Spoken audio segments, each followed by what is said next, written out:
dar algumas interpretações mirabolantes, né, em relação ali ao Apocalipse, mas o Apocalipse ele não é um código para a gente ficar desvendando o futuro, né? Ela é uma carta pastoral que nos traz ensinamentos para hoje, né, para o nosso dia a dia, né? Então nós vimos ali a igreja de Éfeso, né, nós vimos a questão ali envolvendo, né, o fato de ser uma igreja extremamente ortodoxa, né, extremamente conhecedora das doutrinas do evangelho, mas que havia perdido ali o primeiro amor. E depois nós vimos ali a igreja de Esmirna, né, que era uma igreja ali pequena, pobre, perseguida, mas que se mantinha fiel, viu, Mara? Fiel, fiel até a morte. Tá bom? Viu? É que eu brinco aqui, né, que fiel, né, tem uma conotação futebolística aqui, né? E aí agora a gente tem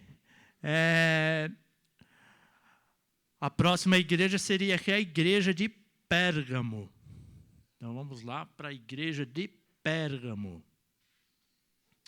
Esmirna, Pérgamo. Como é que Pérgamo era classificada, né? Como é que era, né? Se a gente fosse ver um contexto de Pérgamo, o contexto de Pérgamo era exatamente esse aí, que é o de ter um compromisso com o mundo. Deixa eu sair da frente aqui.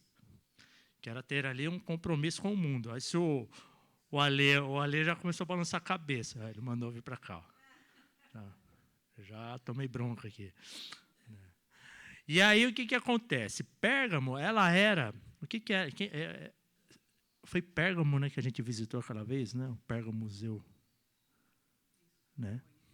Então, era uma cidade, né, era um dos principais centros políticos, né, e religiosos ali da Ásia Menor. Para quem não sabe, a Ásia Menor é toda aquela região ali da Turquia. Tá? E ela era uma cidade assim muito dominada ali pelo poder romano, né, e pelo culto ao imperador. Então, quando a gente fala de culto ao imperador, o que significa o culto ao imperador? Quer dizer que tinha ali um sacerdote em nome do imperador, aí você ia lá, eu quero adorar o imperador, levava ali o seu animal e sacrificava ao imperador. Então, havia ali sim o culto estabelecido ali ao imperador, né? Então, nessa região, né, nessa cidade, havia ali uma pressão cultural muito grande, né?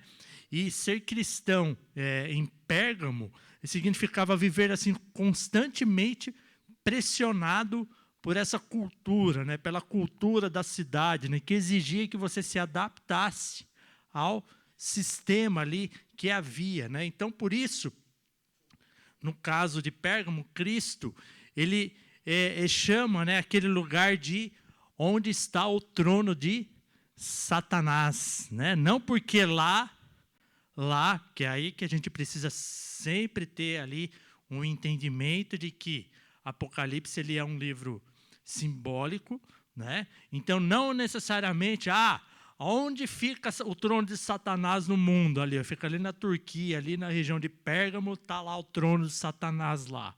Não, não é isso. É que a cidade ela tinha muita imoralidade, ela vivia no pecado, ela tinha muitos templos pagãos, né?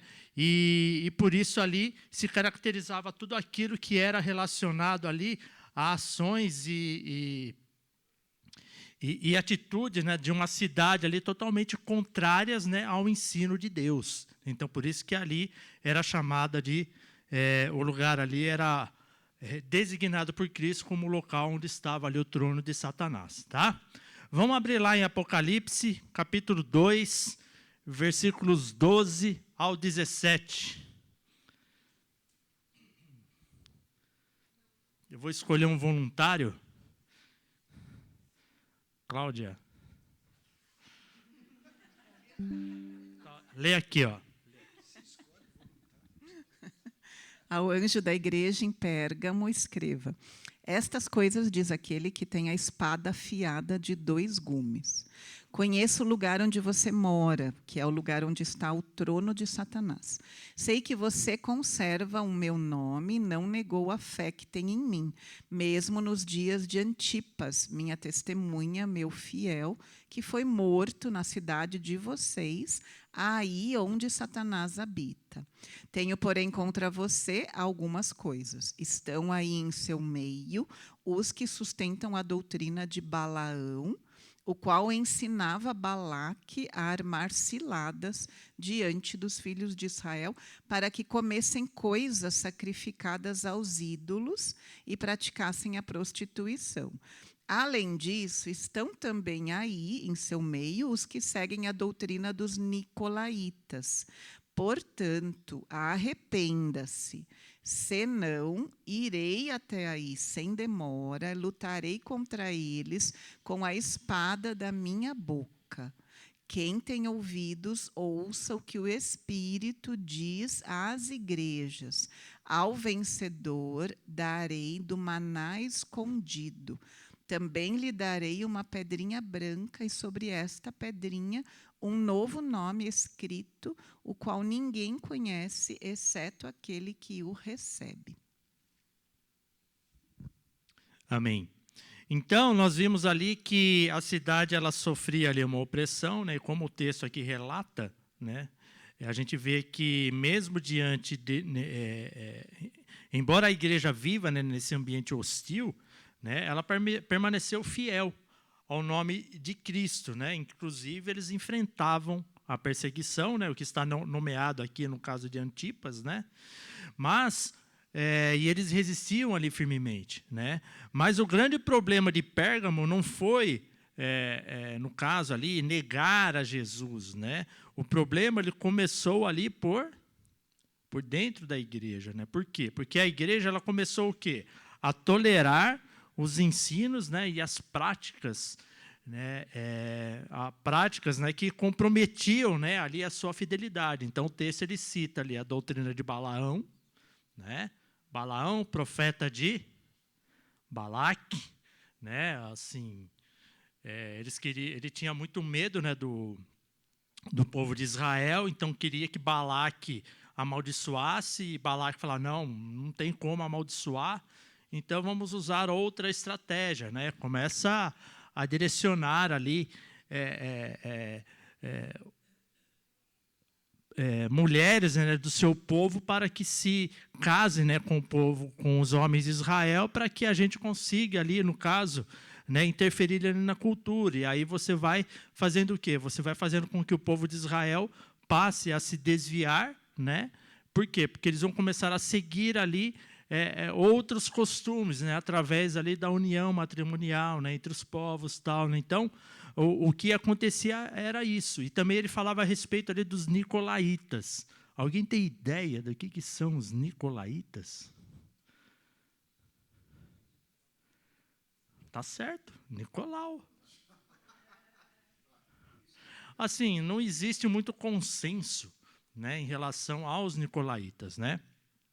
Alguns dizem que está relacionado, né, ao diácono, né, Nicolau, que havia sido eleito, que depois se desviou e acabou ali promovendo ali um outro tipo de doutrina. Mas, resumidamente, o que é mais consensual, né, entre os teólogos é que a ideia era o quê? Era assim, olha, podemos pecar porque estamos debaixo da graça.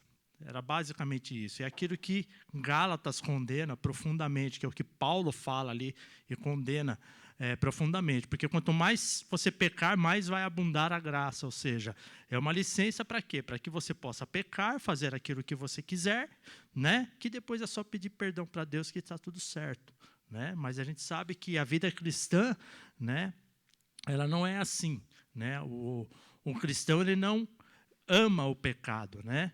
Ele tem repulsa ao pecado, ele se afasta do pecado. O Espírito Santo o move para que ele, o incomode para que ele, de fato, fique longe do pecado e se arrependa quando cometer o pecado, né?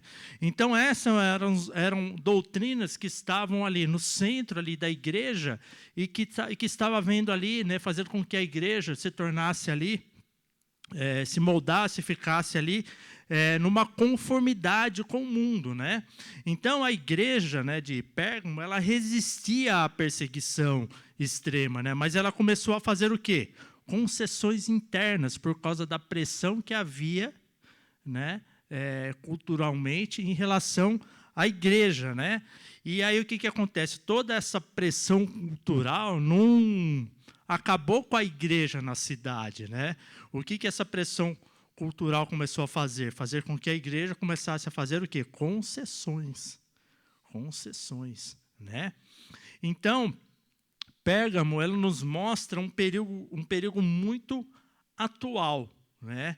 E que perigo atual é esse, né? De que nós podemos, sim, como igrejas, nos mantermos, né, na verdade, na doutrina, né, mas, ao mesmo tempo, ficar negociando a fidelidade em áreas importantes ali da igreja, né, para você dar uma aliviada ali nas questões de perseguição, né? Então, a fidelidade, né, que nós podemos ter, né, em relação à sociedade, geralmente ela não vai compensar, né, o fato de que a igreja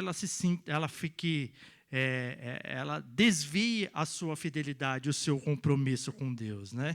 Então, a verdade bíblica, ela não pode conviver com concessões morais, com concessões doutrinárias que a sociedade venham a pressionar a igreja para que ela haja de outra forma, né? Então, esse é a grande questão ali envolvendo Pérgamo, né?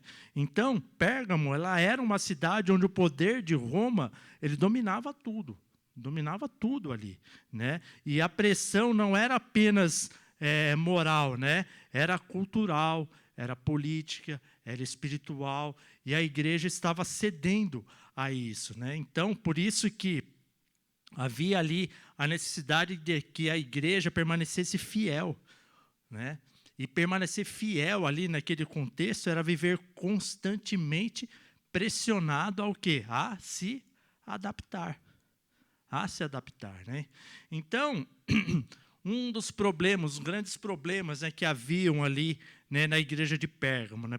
O primeiro deles era o quê? Era misturar, né, a verdade que eles tinham ali com o erro que vinha ali de fora, né? Ou seja, havia ali a influência das falsas doutrinas trazendo ali para dentro da igreja, né? Tinha ali a postura de verdade, mas faziam ali, né, todas as concessões, né? A igreja começou a negociar a verdade, né, para que ela pudesse fazer o quê? Sobreviver culturalmente. Então, se a cultura, se a política começa a pressionar a igreja, o que a igreja faz? Cede. Ah, tá bom, não vemos brigar, né? E a gente vemos no texto, né, que ela resistia, né, extremamente, né? Se mantinha ali com certa fidelidade, mas começava a adaptar ali partes da fé para diminuir toda essa pressão, né? Então, ela era uma igreja o quê? Que, né, a gente já viu muito isso, né? Que relativizava muitas coisas, flexibilizava muitas coisas, misturava muitas coisas, se acomodava diante de algumas questões, né? E aqui o perigo, né, que a gente via é que o mundo estava entrando na igreja, né? O mundo estava entrando na igreja, né? Se vocês leram bastante ali a carta de Paulo aos Coríntios, vocês viram isso, né? Que era o mundo entrando na igreja, era o mundo influenciando ali a igreja, né? Então, a igreja de Pérgamo, ela era ali o centro político. Obrigado, irmã. Era o centro político ali, religioso, né? E também ali muito marcada, né, pelo culto ao imperador, né? Então, ser cristão ali era difícil, era puxado, era bastante intenso, né? E o que a gente pode ver aqui é que uma igreja ela pode ela pode assim apresentar uma aparência, né, saudável, né? Mas em alguns casos estar corrompida internamente. Por quê? Porque faz muita concessão, né? Tolerando o pecado em nome do que? Da boa convivência, né? Com a sociedade, né? Com a cultura, né? Não que isso não possa existir, né? Mas sempre levando em conta a questão do princípio bíblico que precisa ser mantido, né? Que é o que se fala aqui em termos de verdade, né? Então a gente via ali que o sistema da época ali pressionava muito a igreja, né? E era bem claro ali o recado, né? Se você quer sobreviver, então se adapte. Se adapte aqui à cultura, né? Se adapte a isso, né? Então, havia toda essa pressão de fora tentando moldar a igreja ali, né? E o Império Romano, na época, pressionava a igreja e a sensação era de que o sistema todo ali pressionava a igreja, né? Então, a igreja começou a ceder, né? Nesse sentido, né? Então, nesse ponto, né? Faço a pergunta para vocês, né? Hoje, onde a igreja faz mais concessões?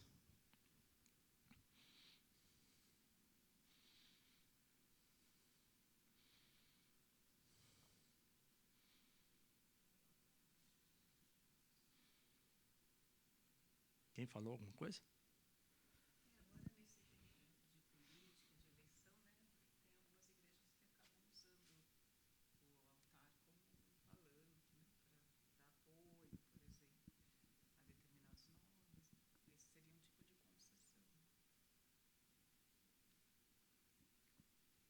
Mais alguma coisa? Do ponto de vista ético, moral?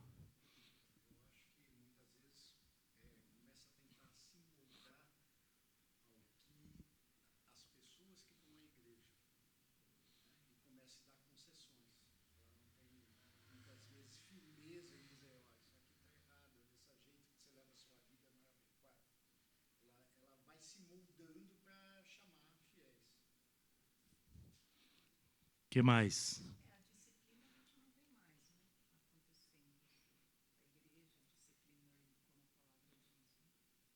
A igreja, a disciplina não existe mais, né? Por exemplo.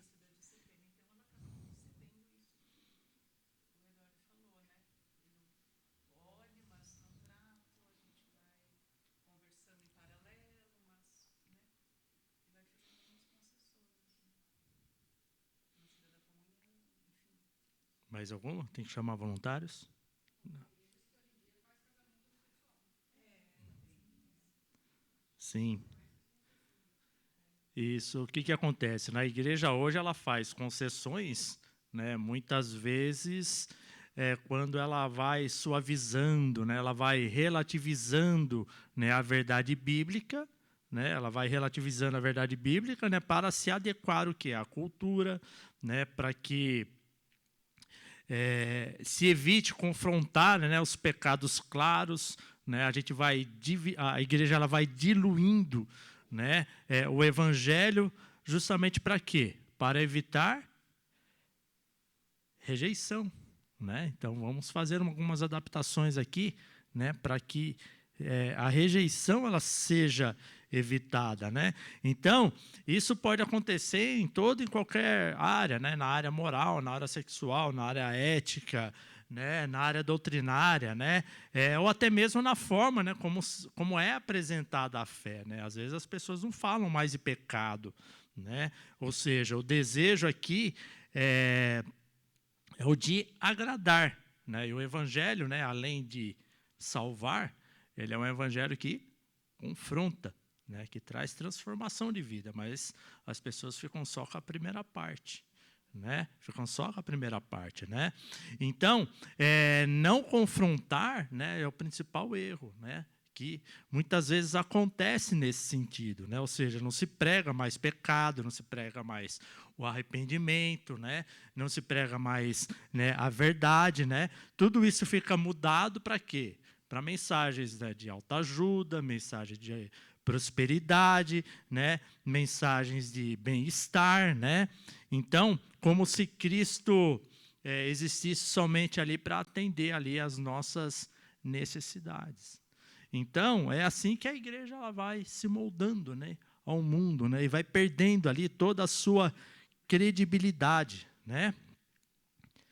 E aí vem a segunda pergunta, né? A igreja hoje está mais rígida, né? Ou seja, está rígida demais, assim, de uma maneira geral, ou permissiva demais? Como está a igreja hoje?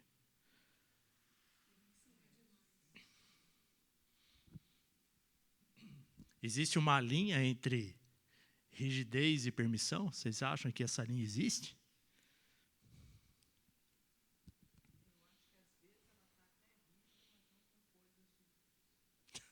Ah, boa. Às vezes está rígida demais, mas com a lei, né? Aí é a religião rígida, né? Mas não necessariamente ali com o zelo com a palavra de Deus. Ou seja, a rigidez está em outro lugar, né?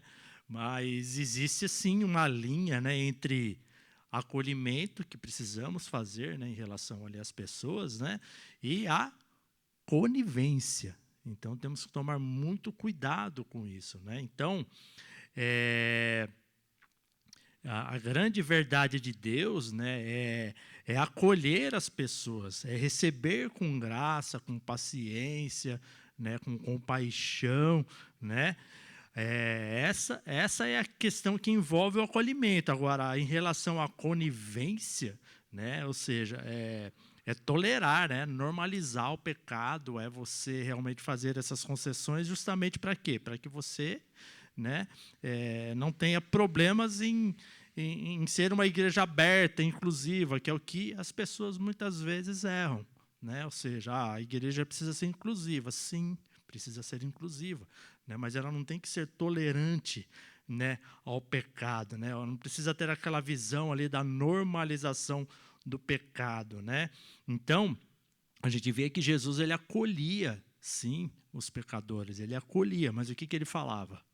Vá e não peques mais, né? O Hernandes Dias Lopes ele tem uma frase, né? Ou seja, venha para a igreja, né? Venha para Jesus como você está, mas não vá embora da mesma forma, né?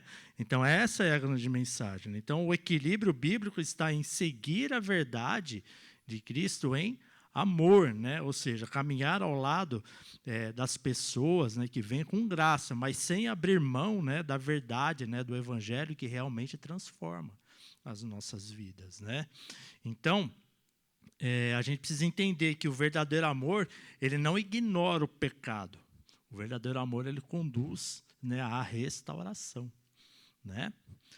Então o problema não é ser firme, né, rígido ou acolhedor, né? O problema é abandonar o evangelho em nome de qualquer uma das duas coisas. Ou seja, você não pode ser rígido demais, mas você também não pode ser acolhedor demais no sentido de você abrir mão, né, do evangelho aí nesse sentido. Tá certo? Dúvidas sobre Pérgamo?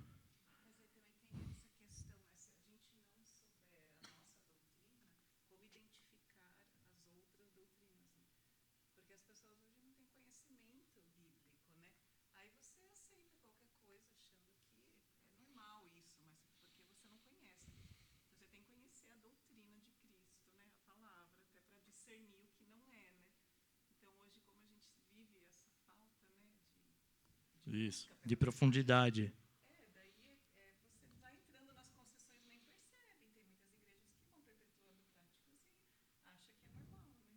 Então, porque muito se é pregado o evangelho muito superficial, né? O evangelho é muito superficial. E aí o que acontece?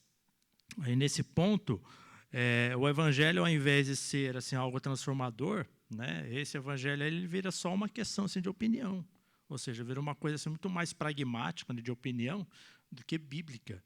A gente vê muito isso, né? Outro dia eu estava conversando com uma pessoa.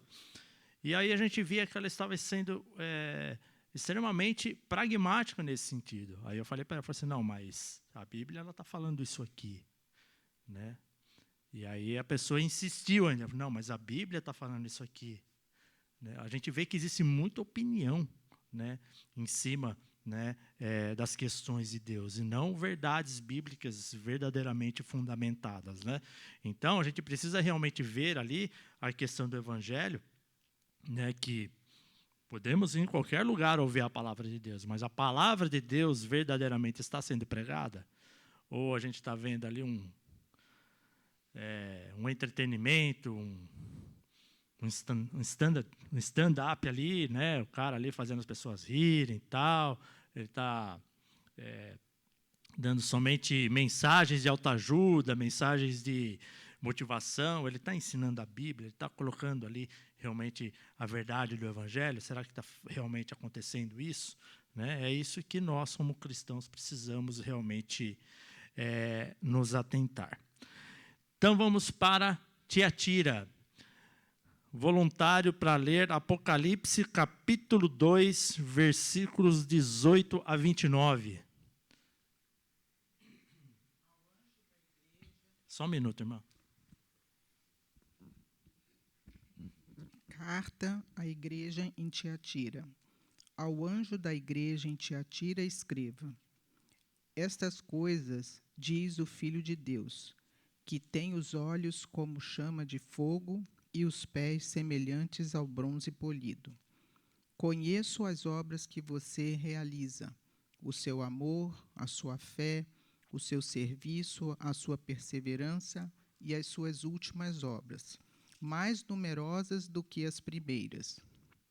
Tenho, porém, contra você o fato de você tolerar que essa mulher, Jezabel, que se declara profetisa, não somente ensine, mas ainda seduza os meus servos a praticar a prostituição e a comer coisas sacrificadas aos ídolos. Dei-lhe tempo para que se arrependesse, porém, ela não quer se arrepender da sua imoralidade. Eis que farei com que fique acamada, e trarei grande tribulação aos que com ela adulteram, caso não se arrependam das obras que ela incita. Matarei os filhos, e todas as igrejas saberão que eu sou aquele que sonda mentes e corações, e retribuirei a cada um de vocês segundo as suas obras. Digo, porém, aos demais de Tiatira, a todos aqueles que não seguem essa doutrina e que não conheceram, como eles dizem as coisas profundas de Satanás, não porei outra carga sobre vocês. Tão somente conserve o que vocês têm até que eu venha. Ao vencedor, que guardar até o fim as minhas obras, eu lhe darei autoridade sobre as nações, e com cetro de ferro as governará e as reduzirá a pedaços como se fossem objetos de barro, assim como também eu recebi a autoridade de meu Pai. E eu lhe darei ainda a estrela da manhã. Quem tem ouvidos, ouça o que o Espírito diz às igrejas.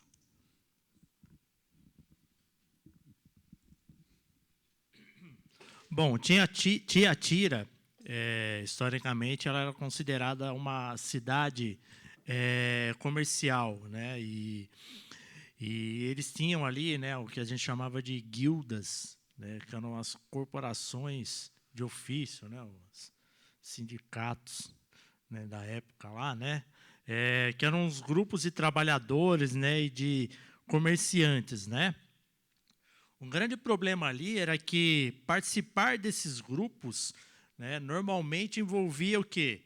Idolatria, envolvia festas pagãs, envolvia imoralidade, né? Então, muitos cristãos viviam ali numa pressão diária, né? Ou seja, era como permanecer fiel, né? Como cristão, né? Você permanecer fiel, né? Sem perder espaço, sem você perder trabalho, sem perder o seu sustento, sem perder os seus clientes, né? Então, a gente tem uma diferença aqui em relação a Pérgamo, né? Porque diferente de Pérgamo, né, onde que a pressão ela vinha, né, de fora para dentro, né, ela vinha mais do sistema e da cultura, né, que estava ao redor. Em Tiatira, o perigo estava o quê? Na convivência cotidiana das pessoas. As pessoas, ou seja, iam lá fora se adaptar ali ao contexto para que elas não fossem prejudicadas, né? E o que é interessante, né, como vocês podem ver no texto, é que Tiatira lá não era, né, uma igreja fria. Você vê que existem ali alguns destaques, né? Porque Cristo reconhece o amor de Tiatira, a fidelidade, né, o serviço, né, a perseverança ali daquela igreja, né? Ela era o quê? Uma igreja ativa, ela era uma igreja amorosa, era uma igreja assim, envolvida, né? Ela cheia de obras, né? Mas, né, havia um problema sério ali, que ela começou a tolerar o pecado dentro da própria igreja, né? Ou seja, a gente viu ali, no caso, a exemplificação da figura ali de Jezabel, né, que estava influenciando. Existe também ali alguns conceitos, se ela era realmente uma figura presente ali na igreja,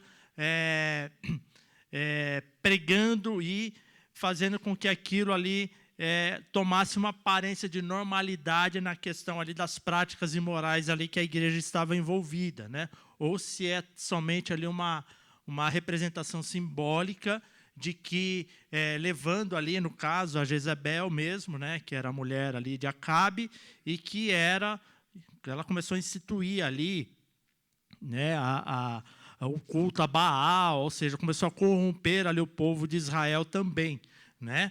Mas a gente vê que o foco principal aqui é o que Jezabel, né, no caso, essa doutrina, esses ensinos e práticas estavam levando a igreja, né, a fazer, ou seja, ela estava se corrompendo espiritualmente, né? O povo de Deus ali estava se corrompendo, né?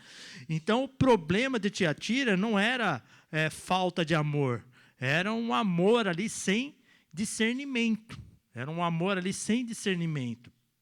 E a igreja, né, ela queria acolher, mais ou menos como Pérgamo fazia, né? Mas ela queria acolher, porém, sem confrontar. Ela parou ali necessariamente de fazer ali a confrontação, né?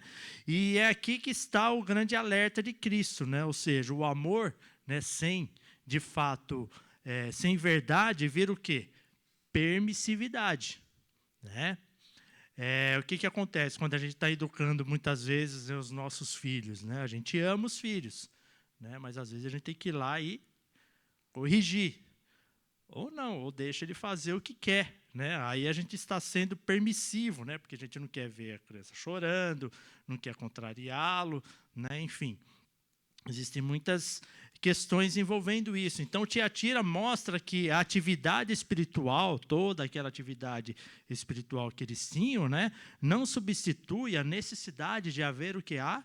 Santidade. Então, uma igreja ela pode crescer, ela pode servir, né, ela pode ter muitas coisas, muitas obras, muitas atividades, e ainda assim estar tolerando aquilo que Deus mais condena, que é o pecado. Então a igreja pode sim estar fazendo isso, né? Então o pecado deixou de ser combatido naquela igreja e começou a ser o quê? Administrado, ou seja, havia o pecado que era administrado. E por quê? Né? E por que será que eles faziam isso, né? Então, a gente vê aqui que o grande perigo de Tiatira estava relacionado ao fato de o pecado começar a ficar confortável dentro da igreja, né? Ou seja, ela era sim uma igreja acolhedora, mas espiritualmente sem discernimento, né? Ou seja, começou a estabelecer ali que a convivência passou a ser mais importante do que a santidade, né? Então, Tiatira nos mostra que uma igreja ela pode sim ser ativa, ela pode sim ser cheia de obras e ainda assim ser espiritualmente assim comprometida com o erro, né? Ou seja, a pressão ali era o quê? Ela era mais voltada a uma questão cotidiana, ou seja, se eu não fizer isso, talvez eu perca, como eu falei no início, eu perco o espaço, eu perco meus clientes. Você que trabalha aí, você já passou por uma situação assim? De ter que testemunhar o nome de Cristo para você não ser prejudicado? O seu chefe pede para você mentir, aí você ou mente. Assim, eu posso falar, pessoalmente, porque aquilo que eu falei para vocês, não necessariamente a gente vai ser perseguido, não, eu sou crente. Ah, não, o Marcelo é crente, não vai ficar aqui. A questão da nossa perseguição está relacionada ao nosso testemunho, né? Então, muitas vezes, nós somos convidados, né, a pecar, a cometer erros, e se nós não cometermos, somos excluídos e perseguidos por causa disso, né? Eu estava num projeto, tinha lá o GP, e eu era o gestor, né, de desenvolvimento, estava cuidando do projeto, e por vários, assumi o projeto estava todo atrasado com problema, e precisava dar o reporte lá para o cliente, e o meu diretor chegou e falou, não, você vai falar que o projeto está no verde, né, o que a gente chama, a gente brinca, né, nesse ambiente de projeto melancia. Sabe o que é projeto melancia? Está verde por fora, mas está vermelho por dentro. Aí eu falei para ele assim, não, eu não vou falar isso. Não vou. E falei assim, não vou mentir para o cliente, a gente faz plano de ação, está aqui o plano de ação, a gente faz isso e tal. Mas ele, com receio, né, do que poderia acontecer, o que ele fez? Ele me tirou do projeto. Aí eu perdi o projeto e fui perdendo outros tantos lá, né? Então foi um momento bastante difícil, mas por quê? Porque eu não quis fazer isso. Aí alguns poderiam dizer assim, mas por que você não foi lá e mentiu? É uma decisão pessoal que cada um tem que ter, mas não era o correto a fazer, né? E aí chamaram outra pessoa, né, que ficou no meu lugar, daí ele começou a assumir todos os projetos e eu fui ficando no escanteio. Então, assim, o nosso testemunho tem as nossas consequências, né? A gente precisa realmente avaliar. Eu ouvi, por exemplo, um testemunho de uma outra pessoa que era exatamente assim também. Ele foi incitado a mentir, ele falou não, ele foi demitido. Então, existe sim essa questão dessa pressão, né? Então, muitos cristãos, né, naquela época conviviam diariamente, né, com ambientes marcados, né, por idolatria e imoralidade. Então, o que acontecia ali, né? Haviam muitos crentes, haviam muitos segmentos, né, de profissão, eles tinham que participar ali daquelas guildas, era o sustento deles, e se eles não participassem daquela forma, o que poderia acontecer? Eles poderiam perder ali, né, as oportunidades de negócio, que é o que nós vivemos hoje em dia. Muitas vezes nós perdemos muitas oportunidades por causa disso, por não se submeter a determinadas pedidos, né, e insinuações para que a gente realmente consiga ali as nossas vantagens. Diga, Mônica.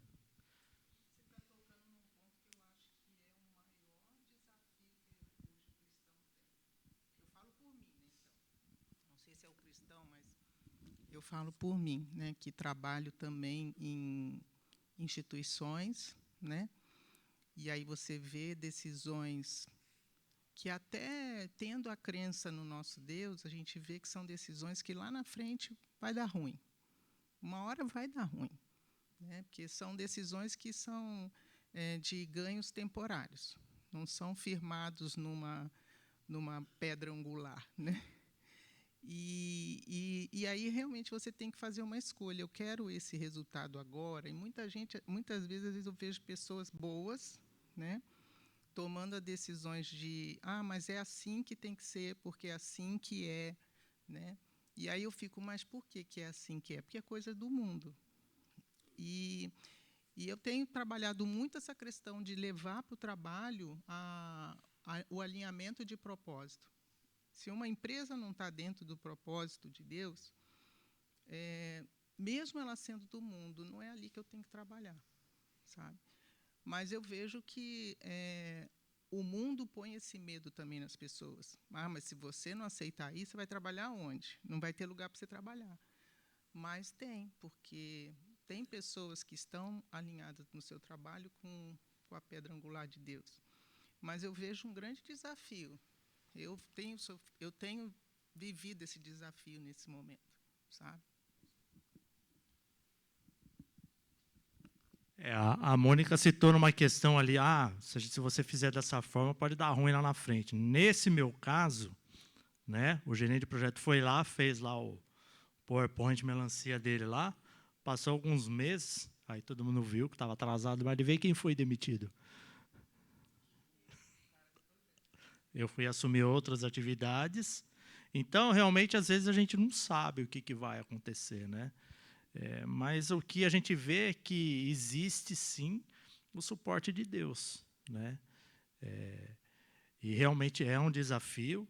Eu não vou dizer que é algo simples, né? Mas o próprio Jesus, né, nos ensina a que a gente dependa dele nesse sentido, né? Porque sem ele nada podemos fazer, né? Então, isso a gente vê que continua acontecendo muito hoje, né? Porque o pecado ele é muitas vezes tolerado para quê? Para evitar confronto, não é? E o confronto bíblico é visto como hoje em dia? Como falta de amor, né? Como falta de amor. Mas o evangelho ele vem aqui para transformar, né? Então, a gente sabe que a convivência ela se torna mais importante do que a santidade, né? Porque isso daí é algo assim muito notório, né? E as pessoas muitas vezes, não vou falar isso aqui não, é porque é a pergunta ali, né? Eu já vou direto ali para a pergunta, lá, qual é o limite que existe entre amor e tolerância?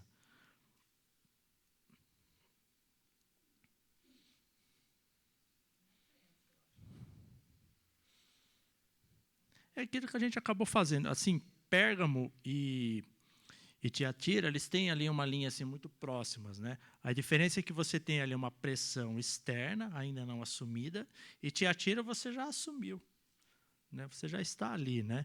Então existe ali a questão ali de que o amor ele acolhe, né? Ele cuida, né? O amor ali caminha junto, né? Mas nunca valida o pecado. Essa é a grande questão que a gente sempre precisa, né, levar em conta. Né? Então, Jesus ali, né, nesse caso aqui de Tiatira, ele elogia o amor, né, e as obras daquela igreja, né, mas ele repreende, né, por tolerar ali a doutrina de Jezebel que estava ali muito arraigada. Né? Então, aí vamos ver aqui um casezinho ali. Ó, uma pessoa na igreja vive em pecado claro, mas ela é ativa, ela é querida, ela serve muito, dá aquele dízimo gordo, né? A liderança evita confrontar para não perder a pessoa. Isso é amor ou é conivência?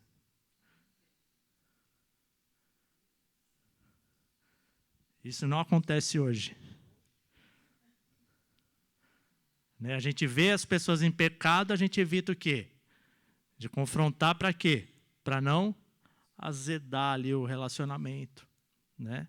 Mas é claro que nós, como cristãos, precisamos exercer o dom de exortação e fazer em amor. Então, quando a gente fala do fruto do Espírito, é que o fruto do Espírito ele precisa ser exercido com amor. Os nossos dons precisam ser exercidos com amor, porque se não tiver amor, como fala lá em 1 Coríntios 13, não serve para nada. Então, nós temos que sim exercer a exortação com amor. Porque se não tiver amor, vira o quê? Vira dom de quê? De bronca. Né? E ninguém tem dom de bronca. A gente tem o dom de exortação. Precisamos exortar. Né? Então, Tiatira ensina que amor que não confronta, não transforma. Então, precisamos sempre olhar, né, com esse ponto de vista. Né? Ou seja, vimos o pecado, temos que exortar em amor. Né? E muitas vezes nós não o fazemos, por quê? Porque temos medo, porque achamos que a pessoa vai sair da igreja, às vezes até sai mesmo. Né? Mas a gente tem que, de fato, olhar essa questão relacionada ao pecado com muito cuidado, para que a igreja não fique contaminada, né, com algumas práticas que são estranhas a Deus e que são estranhas, né, ao Evangelho. Tá bom? Alguma pergunta? Tá claro? Momento grilo, né, que ninguém fala nada, né? Vocês ficam me olhando assim. Aí eu fico pensando, Senhor, oi, está claro, né? Tá?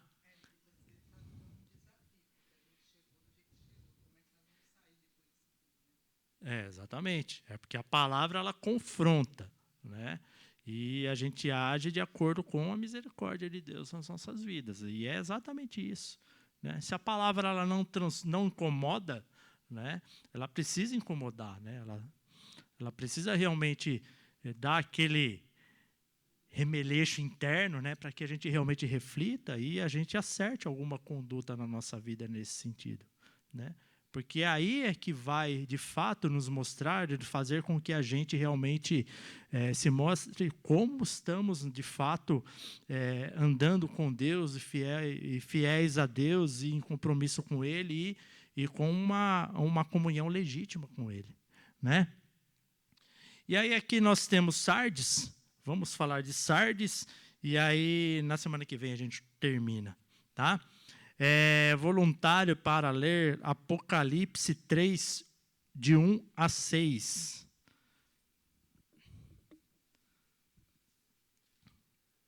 Mara, voluntária. Ao anjo da igreja em Sardes, escreva: essas coisas diz aquele que tem os 7 Espíritos de Deus e as 7 estrelas. Conheço as obras que você realiza, que você tem fama de estar vivo, mas está morto. Fique vigiando e fortaleça o restante que estavam para morrer, porque verifiquei que as obras que você realiza não são íntegras na presença do meu Deus. Lembre-se, pois, do que você recebeu e ouviu. Guarde-o e arrependa-se. Se você não vigiar, virei como ladrão, e você de modo nenhum saberá em que hora virei contra você.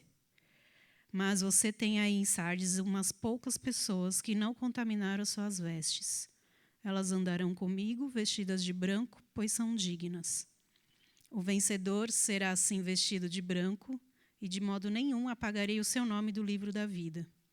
Pelo contrário, confessarei o seu nome diante de meu Pai e diante dos seus anjos. Quem tem ouvidos, ouça o que o Espírito diz às igrejas. Bom, Sardes era uma igreja que, aliás, né, a cidade, né, de Sardes era uma cidade rica, né, antiga, e era muito orgulhosa ali do seu passado, né? Mas mesmo já tendo, né, ao longo do tempo perdido ali toda a sua importância, ela ainda vivia da fama daquilo que ela havia sido, né? Ou seja, uma cidade muito rica, né? Então tinha, né, ali uma sensação de segurança, de estabilidade, de autoconfiança, né? E esse contexto ajuda a gente a entender o que a igreja realmente era, né? Ou seja, Cristo dizia ali, né, que, olha, você tem nomes e que vives, né? Mas estás morta, né? Então, por fora, Sardes, ela parecia viva, era uma igreja que parecia viva, ela tinha a reputação. Vocês já viram igrejas assim que tiveram um passado muito glorioso e vive da reputação, né? Tinha aquela aparência de vitalidade, né?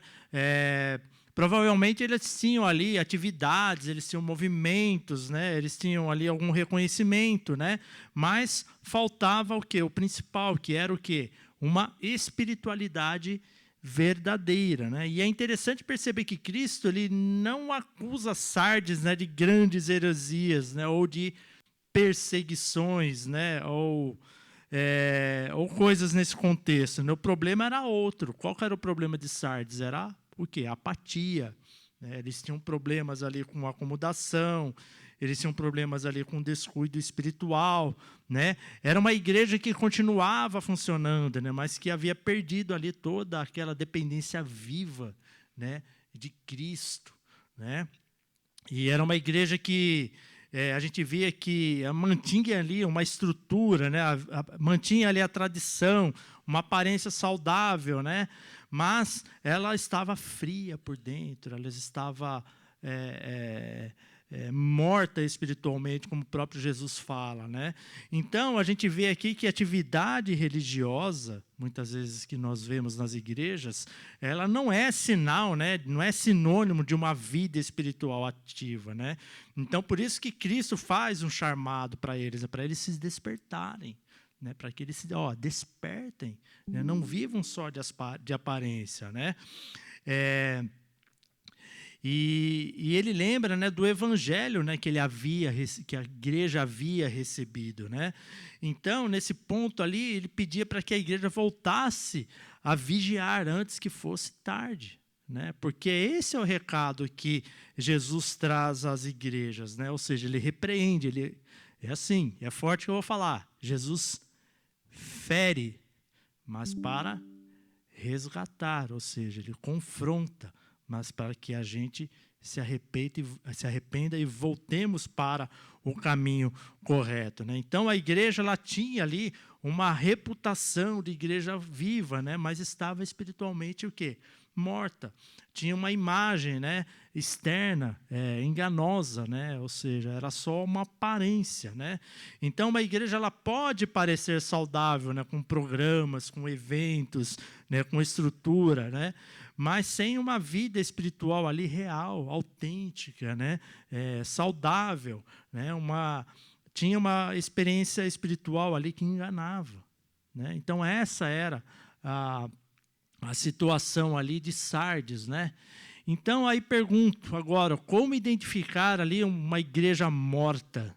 Como é que vocês identificariam ali uma igreja morta?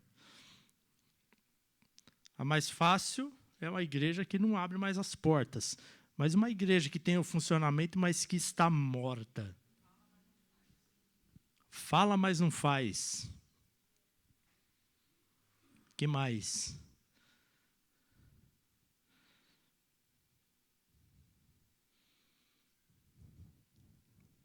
Profundo demais para vocês responderem em voz audível.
Exatamente. Ou seja, quando uma igreja mantém uma aparência de vida, né, com atividade, com organização, né, boa reputação, né, mas o que acontece com ela? Tem carência de quê? De arrependimento, né, de transformação, né, de dependência real de Deus, né? Então, foi esse o diagnóstico de Cristo, né? Ou seja, você tem nome de que vives, né?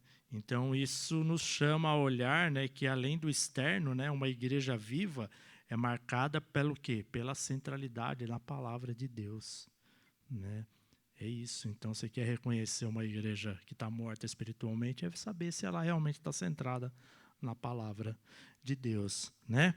E aí, por último, questionamento, né? Agora é só entre você e Deus.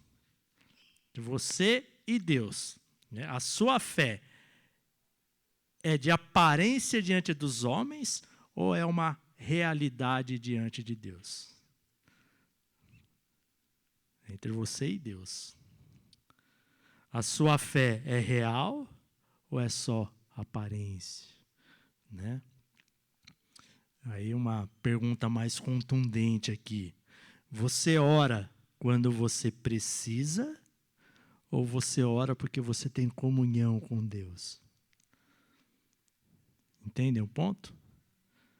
É assim que a gente vê, que a gente avalia assim pessoalmente o quanto de fato nós estamos espiritualmente diante de Deus, né? Então, quando a fé, né, quanto à nossa fé, né, a pergunta essencial não é como ela aparece diante das pessoas, mas se ela realmente é verdadeira diante de Deus. É isso que a gente sempre tem que estar nos examinando. Tá bom? Finalizar, né? O pastor já saiu ali. Semana que vem a gente termina as 2 últimas igrejas, né? Que é Filadélfia e Laodiceia. Se preparem para Laodiceia. Aí a gente termina. Se a gente terminar no meio da aula, eu já inicio, né, com o outro tema já. Tá bom? Então vamos nos colocar em pé, vamos orar. Vou pedir para a Cláudia fazer a oração, aproveitar que ela está aqui na frente. Senhor Deus, te rendemos graças por essa oportunidade, ó Pai, de entendermos cada vez mais daquilo que o Senhor tem para nós, daquilo que o Senhor requer de nós, da tua doutrina, Senhor, que é vida, que é segurança, que é paz. Ajuda-nos, Senhor, a não sermos coniventes com o erro, conseguirmos identificar pelo teu Santo Espírito, Pai, quando erramos, quando fugimos da verdade, quando fazemos concessões que não te agradam, quando toleramos o pecado, Senhor. Ensina essa igreja a ser uma igreja verdadeira, autêntica, uma igreja viva, uma igreja firme, uma igreja forte, Senhor.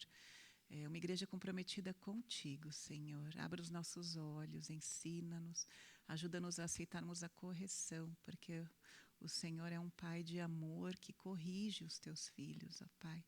Então, ajuda-nos a entendermos isso, Senhor, e vivermos de acordo com a tua vontade. Em nome de Jesus, amém. Amém.